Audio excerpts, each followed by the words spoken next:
him yet. So, what has he meant to your career, from the time that you got there, obviously, to having the opportunity to take over that seat? What has he meant to you?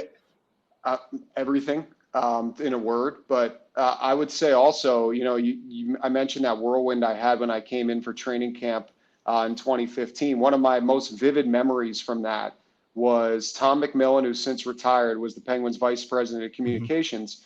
And one of the days that I got there, one of the first few days when they were in the middle of training camp, he's like, "Hey, listen, I'm going to take you around the locker room. I want you to meet the players because these are the guys you'll be working with all year. And it's time to start building relationships because you kind of missed out on the first couple of weeks when you'd be doing that."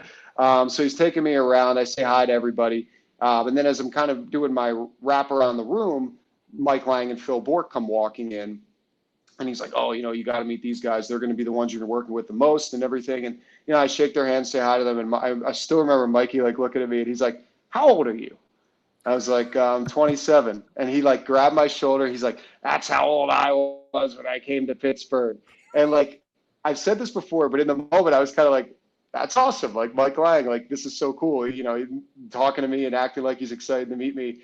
But then I think about it in the development we've had since then, in the relationship we've had. And I almost wonder if maybe there was an early sign for him in that moment, hey, maybe this is the guy that when I'm ready, he's stepping in now at a young age. He's hungry. He's ready to go. Maybe this is the guy that one day is going to take my spot and take over my chair. And, obviously we saw things happen, but I mean, he was incredible throughout that whole situation. Obviously he had to step back just travel wise. I think it was in 2018.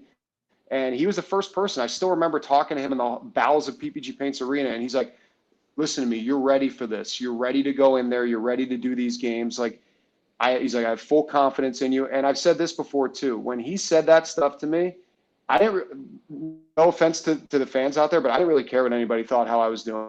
Because he thought I was doing all right and he thought I was worthy of being in there. That was all that mattered to me.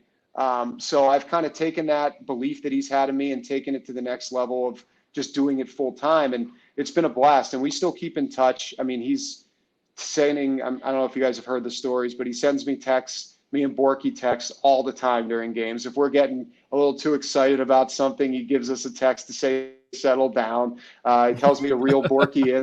He's like, cast the fish hook, Josh, and reel him back in, reel him back into the booth. He was probably having a field day then with that Gino goal to take that won the game against the Caps, where there's he loved iconic, it. Yeah. He loved that. One thing about Mikey is, if you remember back when he was calling games at really his peak, when he was doing every game and he had just that pop when he was calling it, he had an ability to make big moments seem bigger than they actually were because he could develop that in his voice. And that to me is one of the greatest things about him. He has his Langisms and they're legendary. He has his goal calls and they're legendary, but his ability to anticipate and feel something coming for a guy that had never played hockey, never been on the ice himself, and just watched it, to me was uncanny and second to none. And I've tried to take a lot of the ways that he would develop his voice in situations into my call and put my spin on it in certain situations. But to your point about that GoPro video, he was loving it because he's I think that's what you're referring to, right? With that video of me and Borky. Yeah. Borky's Yeah.